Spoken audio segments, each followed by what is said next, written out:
Nous avons tous déjà rêvé d'avoir des ailes et de s'envoler, tels des anges. Mais sont-ils des mythes ou une réalité à manifester? Tout comme Darwin pensait que l'homme était l'évolution du singe, l'ange pourrait-il être l'évolution de l'homme? De nombreuses espèces ont déjà des ailes. Est-ce si incroyable de penser que l'homme d'aujourd'hui en aura demain? Ce sont toutes des questions auxquelles nous allons répondre en explorant et en nous appuyant sur de profondes études scientifiques et des découvertes récentes sur l'épigénétique, une science révolutionnaire qui prouve que l'homme peut influencer l'expression de ses gènes par l'esprit. Mais jusqu'où l'homme peut-il aller? Eh bien, c'est ce que nous allons découvrir dans un instant. Préparez-vous à un voyage qui bouleversera tout ce que vous pensez savoir au sujet de l'évolution, car, contrairement aux idées reçues, le fait que l'homme puisse développer des ailes n'est peut-être pas un mythe, mais un besoin qui est déjà devenu réalité. Avant tout, plongeons au cœur de l'évolution des espèces et comprenons comment cela fonctionne. À l'école occidentale, nombreux d'entre nous ont appris une première version de l'évolution, basée sur la théorie de Charles Darwin. Cette théorie suppose que les espèces mutent par hasard génétique et que si cette mutation est bénéfique pour leur survie, elle se perpétue par la reproduction.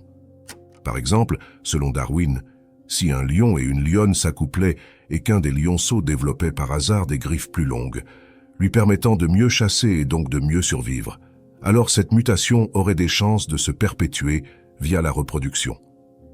Cette théorie nous faisait donc croire que nous n'avions aucun contrôle sur notre évolution et que tout cela n'était que le fruit du hasard ou de la chance. Cependant, nous savons aujourd'hui que le hasard, tout comme la chance, n'est qu'un nom donné à une loi méconnue.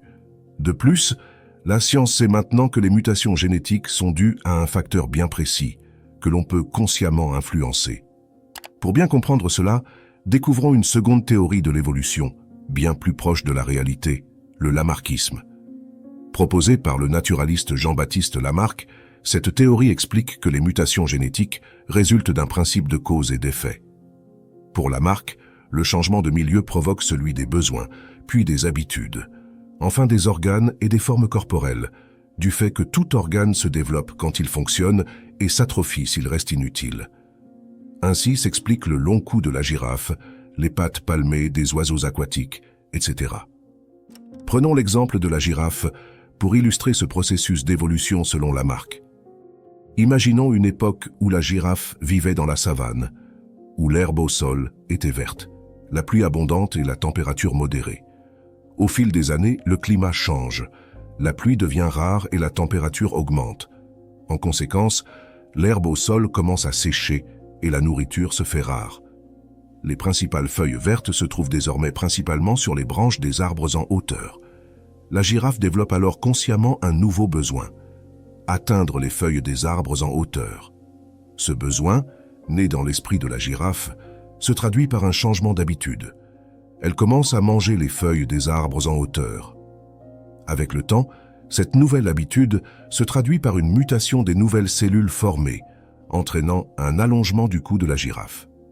Progressivement, au fil des reproductions, le cou de la girafe s'allonge, lui permettant ainsi de mieux s'adapter à son environnement. On comprend alors que les espèces s'adaptent à leur environnement et mutent en conséquence, selon les besoins générés par leur milieu de vie. On comprend alors que toutes les espèces possèdent la capacité de s'adapter à leur environnement en fonction de leurs besoins internes. Ces besoins se traduisent par des mutations génétiques adaptées. Par exemple, chez la girafe, le besoin d'atteindre les feuilles des arbres en hauteur a entraîné une mutation allongeant son cou.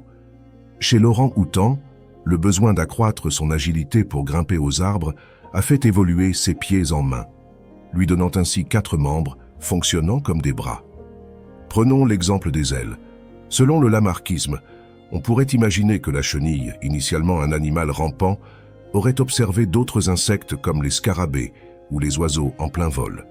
Ce spectacle aurait suscité en elle un besoin intérieur de se déplacer plus rapidement et d'accéder à de nouvelles ressources comme le nectar des fleurs. Ce désir aurait incité la chenille à modifier ses comportements, par exemple en tentant de planer ou de s'élever en se balançant sur des fils de soie. Ces efforts répétés auraient entraîné une modification progressive de son organisme, renforçant les muscles nécessaires au vol et développant de nouvelles structures, comme des bourgeons alaires. Au fil des générations, ces modifications auraient été transmises à la descendance, conduisant à l'apparition de la chrysalide, une phase de transformation au cours de laquelle les organes larvaires sont résorbés et les organes adultes se développent. Ainsi, poussée par son désir de voler, la chenille aurait progressivement évolué en papillon, un insecte parfaitement adapté à un mode de vie aérien. Cette théorie de l'évolution et de l'influence du mimétisme sur l'évolution des espèces se renforce encore plus lorsqu'on analyse des espèces comme la menthe orchidée. Cette menthe a développé l'apparence et le balancement d'une orchidée, une plante présente dans son environnement, afin de mieux se fondre dans le décor, d'attirer ses proies et ainsi de mieux survivre. On peut imaginer que cette menthe religieuse aurait commencé par imiter l'orchidée, son mouvement de balancement, et que petit à petit, son corps se serait adapté en conséquence, modifiant ainsi son apparence jusqu'à ressembler parfaitement à une orchidée.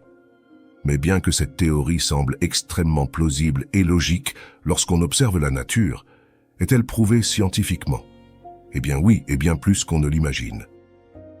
Avant d'entrer dans les détails scientifiques, répondons à une question que l'on se pose sûrement. Pourquoi ne l'a-t-on pas appris à l'école? Il faut savoir qu'il faut parfois beaucoup de temps pour remettre en question toutes les croyances passées et les programmes scolaires établis. Les programmes scolaires et les idéologies passées peuvent parfois prendre un très long moment avant d'être changés sociétalement, car cela demande de nombreux changements, procédures et remises en forme. C'est pourquoi, lorsqu'on cherche réellement à comprendre un sujet, il est nécessaire de creuser par soi-même et de ne pas attendre que la solution vienne à nous. Ceux qui évoluent sont ceux qui font le premier pas, et non les derniers qui suivent le troupeau. Venons-en donc aux nombreuses études scientifiques, pour ensuite entrer plus en profondeur sur la future évolution de l'être humain. Tout d'abord, comprenons le lien entre notre monde intérieur, soit nos pensées et nos émotions, et notre corps. Ce domaine de recherche se concentre sur la neuroscience. La neuroscience est une discipline scientifique qui étudie le système nerveux, en particulier le cerveau et le cœur, afin de comprendre leur fonctionnement.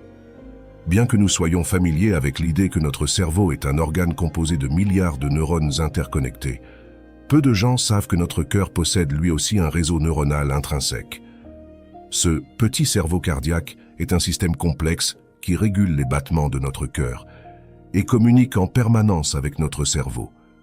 Ce lien étroit entre le cœur et le cerveau démontre une interdépendance profonde entre nos pensées et nos émotions, soulignant ainsi l'interconnexion de notre organisme. Notre cœur et nos émotions influencent notre cerveau, mais nos pensées et notre cerveau influencent également le cœur.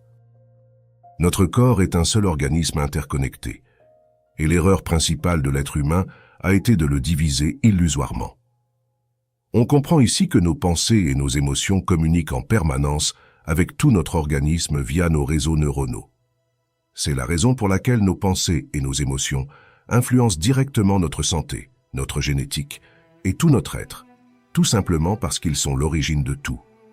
Par exemple, de nombreuses études en neurosciences faites par le Dr Joe Dispenza ont prouvé que le simple fait d'éprouver des émotions de joie, ne serait-ce que 10 minutes par jour, suffisait à augmenter considérablement les anticorps du corps humain. D'autres études du Dr Joe Dispenza ont établi un lien encore plus profond entre notre cerveau, notre cœur et l'expression de nos gènes. C'est ici qu'on entre dans le domaine de l'épigénétique. L'épigénétique est l'étude des modifications héritables de l'activité des gènes, qui ne sont pas dues à des changements dans la séquence de l'ADN, mais dans la façon dont les gènes de l'ADN vont s'exprimer. Imaginez votre ADN comme un cadenas aux combinaisons infinies. L'épigénétique, c'est notre capacité à pouvoir modifier les combinaisons de notre cadenas pour enclencher celles que nous désirons. Cela signifie que nous ne modifions pas le cadenas lui-même, mais la façon dont il s'exprime.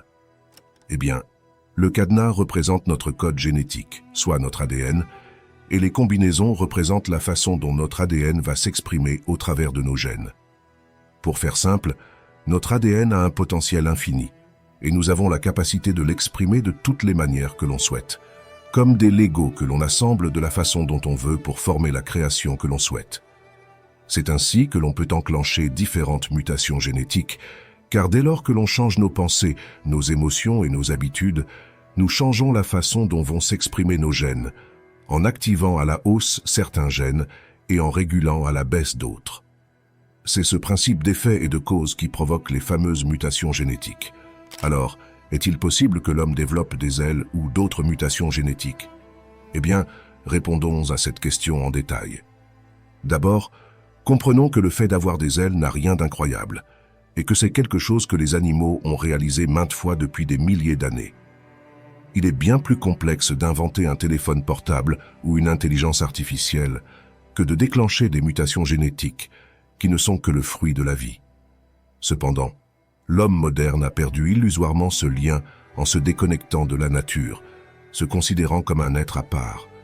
Depuis le début de notre soi-disant évolution moderne, l'être humain n'a fait que créer des choses extérieures pour répondre à des besoins intérieurs, au lieu de s'adapter intérieurement pour répondre à ces besoins extérieurs. Nous voyons la température extérieure augmenter en raison du réchauffement climatique, alors nous créons des climatiseurs, mais cela affaiblit l'organisme humain, le rendant encore plus fragile à la chaleur. De même, lorsqu'on marche pieds nus, nous développons naturellement de la corne, soit une peau plus épaisse sur le plat du pied pour ne plus sentir les cailloux. Eh bien, le corps fait la même chose pour tout. Cependant, depuis le début de l'époque moderne, dès lors que l'homme a un problème, nous ne le résolvons pas, mais créons quelque chose d'extérieur pour atténuer ce besoin. Nous avons eu mal aux pieds en marchant. Nous créons des chaussures, et de ce fait, nos pieds sont devenus fragiles. Nous nous déplaçons en permanence en voiture, regardons la télévision et restons assis, et cela engendre une atrophie des muscles, un mal de dos, une force diminuée.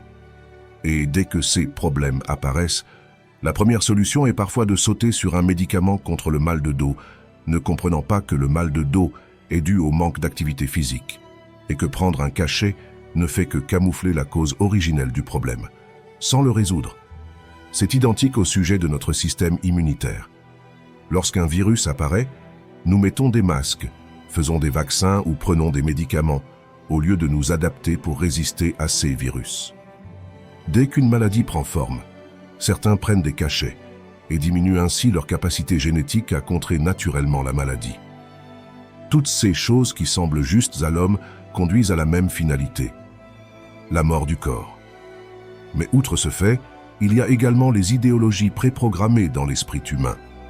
L'idéologie de vieillesse et de retraite, par exemple, pousse inconsciemment de nombreuses personnes à se dire qu'à partir de 64 ans, une fois la retraite atteinte, elles pourraient ne plus rien faire et se reposer. Et combien d'entre nous se préprogramment également une date de mort, espérant vivre jusqu'à 80 ans par exemple? Mais pourquoi se prédéfinir une date de péremption? Sachant désormais que nos pensées et nos émotions influencent notre génétique, n'est-ce pas justement le fait de prédéfinir une date de mort qui cause la mort? Dans la nature, certaines espèces sont capables de régénérer leurs cellules ou d'inverser leur cycle de vie, comme la méduse Turritopsis dornii.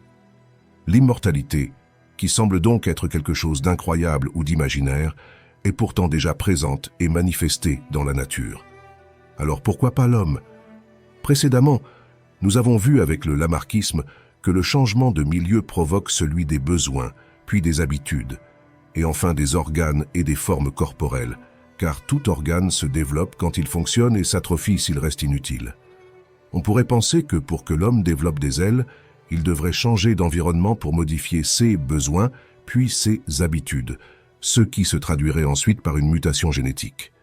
Cependant, contrairement aux animaux, l'homme possède une capacité unique, se projeter mentalement dans un nouvel environnement sans avoir besoin de le changer réellement. Scientifiquement, il est démontré que le cerveau ne distingue pas une expérience réelle d'une expérience de pensée. Ainsi, lorsque l'être humain vit une expérience de pensée, que ce soit par la méditation ou la visualisation, le corps réagit de la même manière que s'il vivait l'expérience. Par conséquent, il n'est pas nécessaire pour l'homme de changer son environnement pour modifier ses besoins. Il peut simplement changer ses besoins consciemment par un effort de volonté. En ce qui concerne les ailes, il s'agirait donc pour l'être humain de ressentir un fort besoin de prendre son envol, d'être libre et de ressentir déjà ses ailes dans le dos, dans le moment présent. Avoir ce nouvel état de pensée propulsé par ce nouveau besoin va modifier nos habitudes de pensée. Génétiquement, comme pour la girafe ou le papillon, le corps va répondre à ce besoin et enclencher de nouvelles mutations génétiques lors de la formation des nouvelles cellules. En bref, ce besoin conscient va modifier notre épigénétique et l'expression de nos gènes, ce qui va se traduire par une modification des informations transmises aux nouvelles cellules lorsqu'elles se forment. Le processus est similaire en ce qui concerne la régénération des cellules ou l'immortalité. Il ne s'agit pas d'espérer vivre plus longtemps, mais de perpétuer la vie dans l'instant présent, en se considérant déjà comme immortel. Pour tout changement génétique, il faut en premier lieu penser, ressentir et vivre selon l'idéal que l'on projette, pour qu'ensuite il se manifeste. La mutation génétique est une adaptation du corps en fonction de l'état d'esprit de l'être qui habite ce corps. Le corps répond aux besoins de l'esprit. Tout changement doit donc avoir lieu d'abord dans l'esprit, avant de se transmettre au corps. C'est pourquoi il faudrait parler d'évolution de la conscience plutôt que d'évolution génétique. C'est l'évolution de la conscience qui engendre de nouvelles formes génétiques. On comprend alors que toutes les espèces, y compris l'être humain, possèdent des formes différentes en fonction de leur état de conscience. L'état de conscience d'un être détermine l'expression physique de son corps. Ainsi, plus une forme est complexe à l'état matériel, plus son degré de conscience est élevé. Le corps n'est que le symbole de l'esprit. L'être humain ne fait donc pas exception à ce système universel, mais en fait partie intégrante. Il est la forme de conscience la plus élevée. Cependant, avec son libre arbitre, l'être humain peut se réduire à un état inférieur à celui des animaux, ou s'élever au rang du divin, selon l'expression de conscience qu'il choisit d'adopter, et son corps en est le symbole. Tout comme nous ne ressentirions pas le besoin de respirer s'il n'y avait pas d'air, il est dit que derrière chaque besoin, il y a une réalité à manifester. L'idéal de l'homme de devenir un ange ou d'avoir des ailes ne serait-il pas simplement la suite évolutive naturelle de l'homme? Mais combien de temps faudrait-il pour que cette évolution génétique apparaisse? Eh bien, c'est ce que nous allons découvrir dans un instant, et la réponse risque de vous surprendre. Nous avons souvent pensé que l'évolution génétique était une question de temps, mais en réalité c'est une question d'état de conscience. Contrairement aux idées reçues, l'évolution de la conscience n'est pas une question de temps, mais de processus de prise de conscience. Pour comprendre cela, nous devons explorer l'infiniment petit pour comprendre comment la matière de notre corps se forme et son lien avec notre conscience. Lorsque nous zoomons sur le corps humain, nous découvrons que notre peau est constituée de tissus biologiques. Ces tissus biologiques sont composés de cellules, à l'intérieur desquelles se trouve notre ADN. En zoomant davantage, nous voyons que tout cela est constitué de molécules, y compris notre ADN, qui est une macromolécule biologique. Ces molécules et macromolécules sont elles-mêmes composées d'atomes. C'est ici que nous entrons dans le cœur de la matière, en plongeant dans le domaine de la physique quantique. La physique quantique est un domaine fascinant qui étudie le monde de l'infiniment petit pour comprendre comment la matière prend forme en étudiant le comportement des particules subatomiques qui constituent les atomes. Un atome est constitué d'un noyau central et de particules gravitant autour de ce noyau. Initialement, les physiciens pensaient que ces particules gravitaient comme des planètes autour des étoiles. Mais ce n'est pas le cas. Les particules gravitant autour du noyau de l'atome se comportent de manière totalement imprévisible. C'est ce qu'a mis en avant le célèbre physicien Werner Heisenberg avec son principe d'incertitude, expliquant qu'il est impossible de prédire où et quand une particule apparaîtrait. Cette idée est liée à la célèbre dualité onde-particule, démontrée par de nombreuses expériences scientifiques telles que les fentes de Young. Ces expériences montrent que les particules subatomiques qui constituent les atomes se trouvent dans un état indéterminé avant d'être observées. Cela signifie qu'avant d'être observée, une particule existe dans une superposition d'états, comme si elle était à plusieurs endroits à la fois, pouvant se comporter à la fois comme une onde et comme une particule. Selon Heisenberg, l'observateur n'est pas un simple spectateur passif, mais un acteur à part entière de la réalité qu'il observe. Bien que cela puisse sembler compliqué à comprendre pour l'instant, vous allez découvrir qu'en réalité, cela est plus simple à saisir lorsque nous approfondissons le sujet. En approfondissant ce sujet, j'ai découvert un dossier déclassifié de la CIA intitulé « Analyse et évaluation du processus Gateway », publié en 1983. Ce dossier explique en détail le lien entre la conscience humaine et la manière dont elle interagit avec l'énergie pour former la matière. Ce document est disponible gratuitement sur le site officiel de la CIA et en version française sur mon école d'entrepreneurs motivés, ainsi que de nombreux e-books totalement gratuits à ce sujet. Le lien est dans la description. Pour résumer, ce dossier explique que la première erreur est de considérer la matière et l'énergie comme des éléments opposés. En général, nous avons tendance à croire que la matière est une substance solide, en opposition à l'énergie qui est une force invisible quelconque. Mais en réalité, la science a prouvé que les particules qui gravitent autour du noyau de l'atome, ainsi que le noyau lui-même, ne sont constituées que de grilles d'énergies oscillantes, vibrant à des vitesses extraordinairement élevées. Pour simplifier, les différents états de la matière sont en fait différents états de l'énergie. Cela signifie que la matière que nous percevons comme solide correspond à de l'énergie vibrant lentement, devenue structurée et dense, et ainsi perceptible par nos sens. Cependant, dès lors que sa vibration augmente, la matière défait sa structure et change d'état, devenant davantage énergie et imperceptible par nos sens. C'est ce qu'en physique quantique on appelle un changement d'état. En somme, ce que nous appelons la matière représente une possibilité manifestée, soit de l'énergie structurée, tandis que l'énergie à proprement parler représente de l'énergie non structurée, sous forme de possibilités infinies. Pour mieux comprendre cela, prenons une comparaison simple. L'énergie est comme de l'eau. Lorsque l'eau gèle, elle devient solide et perceptible par nos sens. Nous pouvons la voir, la toucher, la sentir et la travailler, tout comme la matière. Cependant, lorsque l'eau augmente en température, soit en vibration, elle devient de la vapeur. Ainsi, elle devient imperceptible par nos sens, invisible à nos yeux. Le processus est identique pour l'énergie. La matière solide, au sens strict du terme, n'existe tout simplement pas, et les différents états de la matière ne sont en fait que différents états de l'énergie. Et la force intelligente qui provoque ce changement d'état n'est autre que la conscience. L'esprit humain exerce une fonction connue sous le nom de conscience. La conscience humaine est une énergie qui s'accorde avec l'énergie universelle par le biais d'un échange constant. Tout est interconnecté dans l'infiniment petit. Tout est un. Contrairement à ce que l'on pense, c'est la conscience qui crée l'apparence du cerveau, et non l'inverse. L'être humain est un être de conscience, et c'est cette conscience qui crée le corps. Il est crucial de comprendre que l'être humain tout entier, cerveau, conscience et tout le reste, n'est, comme l'univers qui l'entoure, qu'un système extraordinairement complexe de champs d'énergie. Les soi-disant états de la matière sont en fait des variations de l'état de l'énergie. La conscience humaine est une fonction de l'interaction de l'énergie dans ces différents états. L'esprit humain, soit la conscience, perçoit une possibilité. Ensuite, cette possibilité ralentit en vibration et se structure pour donner forme à une réalité manifestée que nous appelons généralement la matière. Ainsi, la matière n'est rien d'autre qu'une possibilité perçue par l'esprit et devenue manifeste.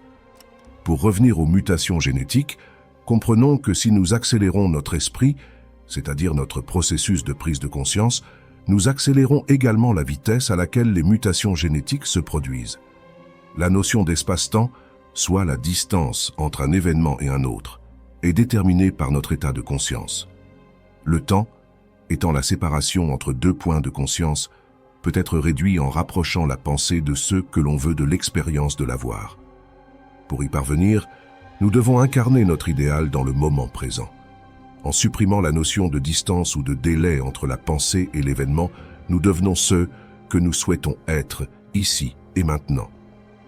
En modifiant notre environnement interne, soit notre manière de penser et de ressentir, nous changeons nos habitudes, nos croyances et notre perception, en transformant ainsi notre état d'être. Ce processus élève notre degré de conscience, et ce changement intérieur se manifeste physiquement par une nouvelle expression du corps, adaptée à la conscience qui l'habite. Pour reprogrammer votre esprit et manifester la réussite, j'ai mis en place de nombreux livres numériques totalement gratuits, téléchargeables en un clic sur mon école d'entrepreneurs motivés. Ces livres ont déjà changé la vie de milliers de personnes. Alors, profitez de cette offre limitée, car ils sont gratuits, mais seulement pour une durée très limitée. Le lien est dans la description. N'oubliez pas de vous abonner et d'aimer la vidéo si elle vous a plu. À très bientôt dans une nouvelle vidéo.